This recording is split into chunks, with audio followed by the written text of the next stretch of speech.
Nous sommes au royaume des chapeaux qui fument, dans les plaines de l'Ouest américain, là où les cow-boys chevauchent des journées entières au milieu du bétail.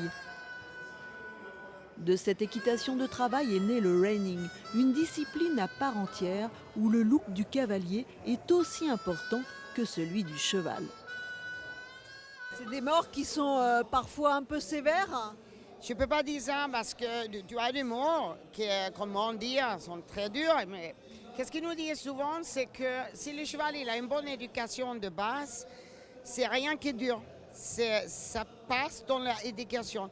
Le plus dur, c'est le man de cavalier. C'est pas le mot.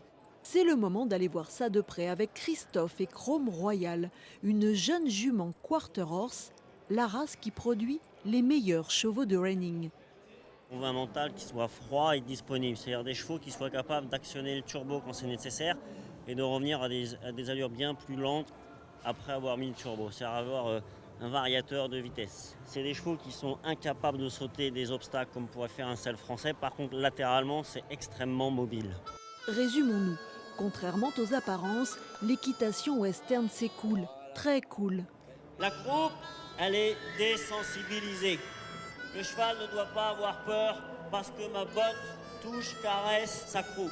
Mais pour ça, l'éducation du cheval est en revanche très stricte, avec une soumission totale de l'animal. C'est une équitation pour de 7 à 77 ans. Un cheval de 4 ans peut être monté par un enfant de 10 ans et puis après monté par son grand-père qui a 70 ans. Et le cheval fera le même travail. Ça, c'est fondamental. Voilà une bonne idée pour la planète. Tous à cheval et les vaches seront bien gardées.